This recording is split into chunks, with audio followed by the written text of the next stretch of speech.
Question ऐसे हैं जो एनसीईआरटी से बाहर है, कुछ क्वेश्चन ऐसे हैं जिनका पता नहीं लग रहा कि एनसीईआरटी में कहाँ पे दिया हुआ था ये। तो ऐसे-ऐसे क्वेश्चन हैं। और उसके अलावा बहुत सारे बच्चे जो मीडियम लेवल के हैं, उन्हें तो 1 आवर से भी प्लस ज़्यादा समय लग गया होगा। अब वहाँ पे आपने ये डिसाइड कर लिया कि एआर है या एक्सआर है, तो आपने उस क्वेश्चन को डेफिनिटली सॉल्व कर दिया होगा। और अभी उस क्वेश्चन में कंट्रोवर्सी भी चल रहा है कि इसका आंसर 1/2 होगा या 1/4। आप फेलो नीट एस्पिरेंट्स, तो आज मैं आप लोगों को देने वाला हूँ नीट 2025 के बायोलॉजी पेपर का रिव्यू।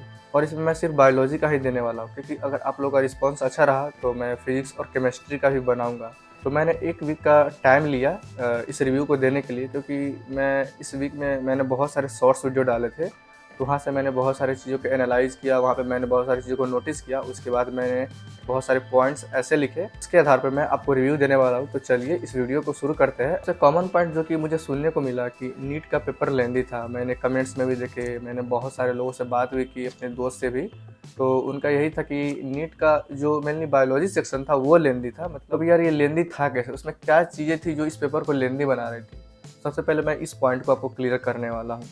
तो देखिए, पॉइंट्स ये है कि नीट में टोटल 90 क्वेश्चन आते हैं बायोलॉजी के। अगर मैं आपको कहूँ कि आपको सिर्फ ईच क्वेश्चन, नीट में जो 90 क्वेश्चंस थे उन्हें सिर्फ रीड आउट करना है अंडरलाइन करते हुए, क्योंकि आप जब भी क्वेश्चन पढ़ते हैं तो अंडरलाइन करते हो, उसको इंसर्कल करते हैं। आपको लगभग 20 से 30 मिनट लगेंगे, 20 से 25 मिनट मिनिमम।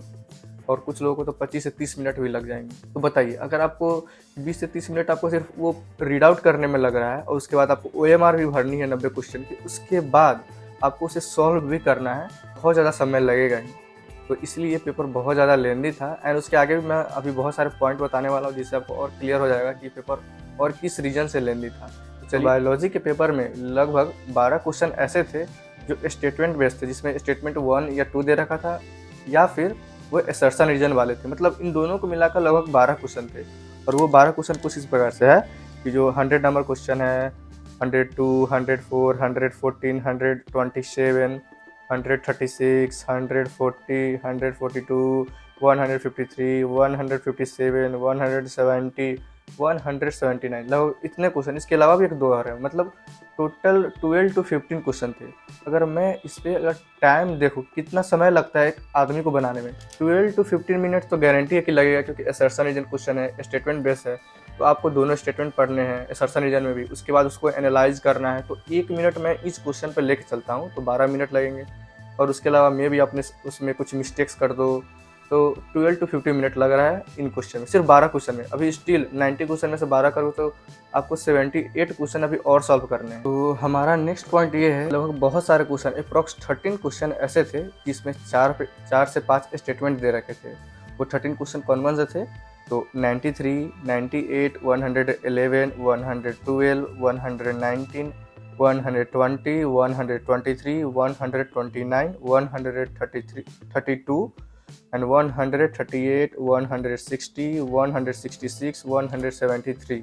तो ये लगभग जो 13 क्वेश्चन है, आप मानो 13 से 15 ऐसे थे जिसमें आपको 4 से 5 स्टेटमेंट दे रखे हैं। उन स्टेटमेंट को आपको पढ़ना था, और फिर उनमें से कौन सा करेक्ट है कौन सा इनकरेक्ट है आपको वो आंसर में टिक करना था।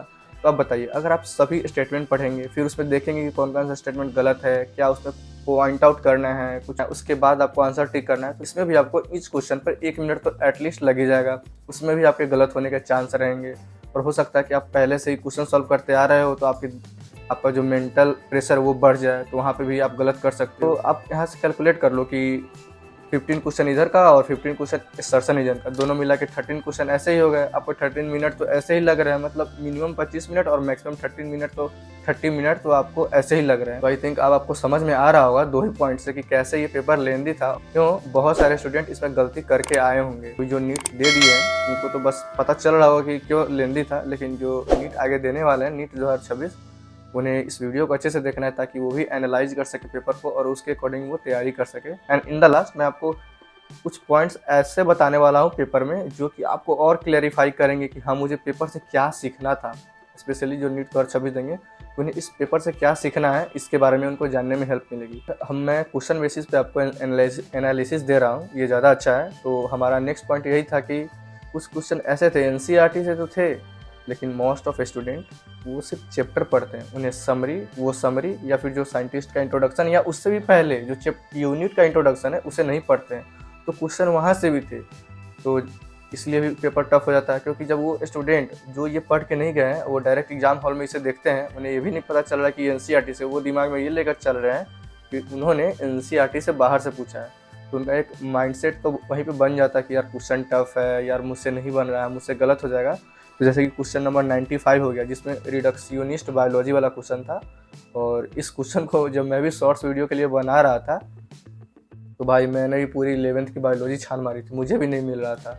तो इन द लास्ट फिर भी मुझे ये मिला वहाँ पे, जो सेल वाला चैप्टर है उसके स्टार्टिंग में वहाँ पे मिला। और फिर मैंने उस पर शॉर्ट्स वीडियो बनाया और आप लोगों को बताया कि इसका आंसर ये होगा। एंड एक और क्वेश्चन था 133, ये भी एनसीईआरटी का ही था। लोगों को वही है कि आइडिया नहीं लग पा रहा था कि कहाँ से पूछा गया है। नेक्स्ट क्वेश्चंस का कैटेगरी ये है कि कुछ क्वेश्चन एनसीईआरटी से प्रॉपर थे या उनसे रिलेटेड थे। मतलब आप अगर एनसीईआरटी अच्छे से पढ़ रखे हो तो आप रिलेट करके, या फिर आपने जो 2 साल पढ़ाई करी है उससे रिलेट करके उस क्वेश्चन को ईजिली सॉल्व करवाओ। मतलब आपके माइंड को चेक किया जा रहा था कि आप कितना, आपका माइंड डेवलप है, आप कितना थिंक कर पा रहे हो। तो वो क्वेश्चन कुछ इस प्रकार से है, जो क्वेश्चन नंबर है 92, 93, 109, 152, 153, 176, 138। तो ये सब क्वेश्चन है एनसीईआरटी से थे या उनसे रिलेटेड थे। आपने 2 साल में अगर अच्छे से पढ़ाई की होगी तो 100% है कि आपने इसे बना ही दिया होगा। तो इस बार नीट में बहुत सारे question match of the following भी थे।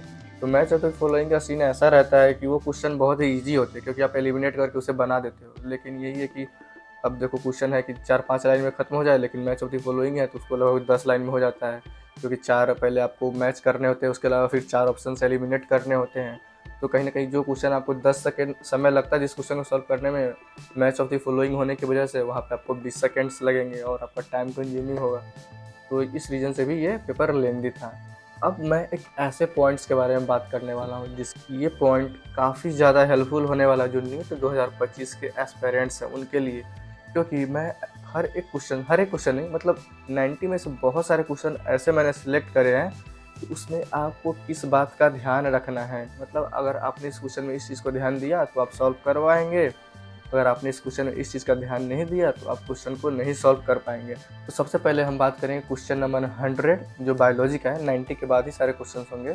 तो 100 क्वेश्चन था, उसमें लिखा था एनपीपी।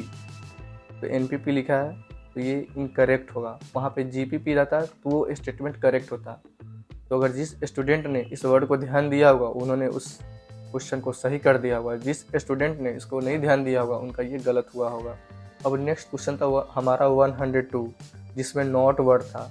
जिसने नॉट वर्ड पे ध्यान दिया होगा उस क्वेश्चन को अच्छे से सॉल्व करा होगा कि हाँ यहाँ पे नॉट लिखा है। क्योंकि बहुत सारे स्टूडेंट क्या होता है ना, इतने फास्ट पढ़ते हैं ना, वहाँ पे नॉट को ध्यान नहीं देते हैं और फिर उनका वो आंसर गलत हो जाता है। क्वेश्चन नंबर 104 है, जिसमें दोनों स्टेटमेंट में क्या था कि जो जी वर्ड है उसके नीचे में अंडरलाइन था।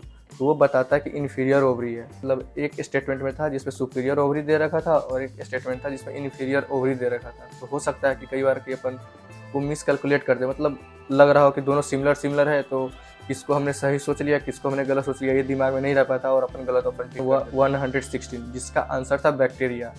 तो इली लिली ने क्या खोज किया था कि इली लिली ने इकोलाई पे एक्सपेरिमेंट किया था। तो आपको फिर वहाँ पे सोचना पड़ता है कि हाँ इकोलाई क्या है, एक बैक्टीरिया है। उसके अलावा वहाँ पे फाज भी ऑप्शन में था, तो बैक्टीरियोफाज। तो उससे भी कई बार लोग कन्फ्यूज हो जाते हैं। इस पॉइंट का ध्यान रखना था उस क्वेश्चन में। 120, तो कई बार अपन बस क्वेश्चन सॉल्व कर रहे हैं लेकिन क्वेश्चन को बहुत केयरफुली पढ़ना जरूरी है। तो 120 क्वेश्चन को जिसने भी केयरफुली पढ़ा होगा उन्होंने सॉल्व कर लिया होगा। अब जैसे कुछ क्वेश्चन ऐसे होते हैं, जैसे स्टेटमेंट बेस है तो उसमें चारों स्टेटमेंट करेक्ट है, तो उसका आंसर ऐसा होगा जिसमें चारों स्टेटमेंट करेक्ट लिख रहा हो, कि जैसे ऑल स्टेटमेंट आर करेक्ट। तो कई बार अपन क्वेश्चन पढ़ लेते हैं, देख लेते हैं कि हाँ चारों सही है, लेकिन अपने आप को कॉन्फिडेंस नहीं आ रहा होता कि यार चारों कैसे सही है, कोई ना कोई तो गलत हो ही जाएगा। तो फिर यहाँ पे क्या है कि अपन क्वेश्चन को दोबारा पढ़ते हैं, उसमें सोचना शुरू कर देते हैं। 142 है, तो उसमें क्या सीन रहता है कि वो क्वेश्चन असर्शन रीजन बेस्ड है, लेकिन वो इतना इजी क्वेश्चन है कि हर एक स्टूडेंट को पता रहता है। तो ये भी पॉइंट एक नोटिस करने वाली बात। जैसे क्वेश्चन नंबर 152 है, तो उसमें क्या है कि लोग इसी में कंफ्यूज हो गए कि ये लिंक रिसेसिव है या ऑटोजोमल रिसेसिव है। तो फिर ये सब पॉइंट आपको ध्यान रखनी होगी। अगर वहाँ पे आपने ये डिसाइड कर लिया कि AR है या XR है, तो आपने उस क्वेश्चन को डेफिनेटली सॉल्व कर दिया होगा। और अभी उस क्वेश्चन में कंट्रोवर्सी भी चल रहा है कि इसका आंसर 1/2 होगा या 1/4। आप कमेंट सेक्शन में बताइएगा कि आपने क्या करके आया है।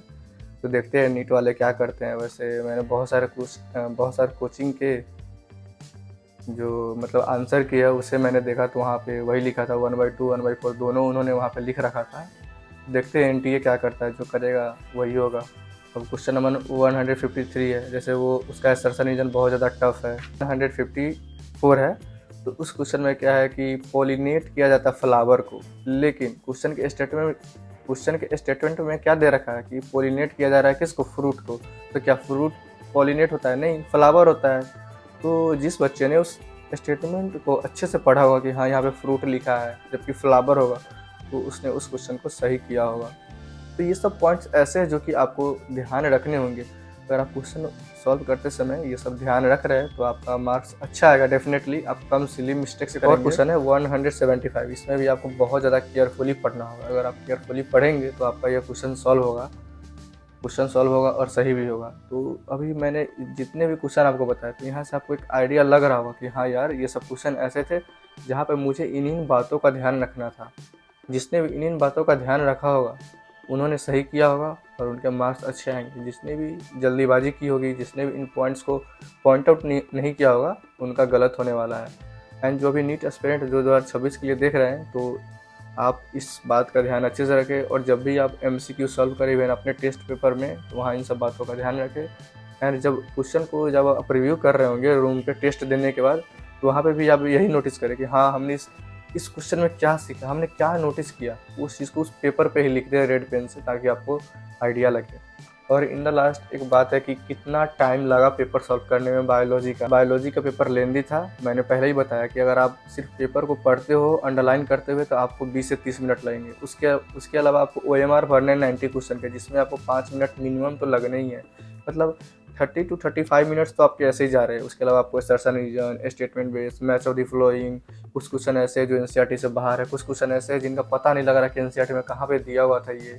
तो ऐसे क्वेश्चन है, तो आपको क्या लगता है कि आप 50 मिनट्स के अंदर में सॉल्व कर पाओगे? अगर जिन बच्चों ने सॉल्व भी किया होगा, तो मैं ये गारंटी के साथ बोलूँगा कि उन्हें 50 मिनट से ज़्यादा समय लगा ही होगा। हो ही नहीं सकता कि वो 50 मिनट से कम में सॉल्व कर दे।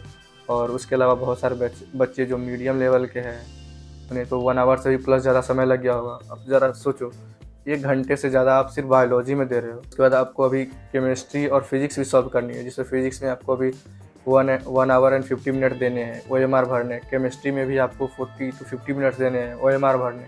तो कैसे हो पाएगा? सिंपल है यार। तो देख लो क्वेश्चन कितना टफ था और कितना लेंदी था।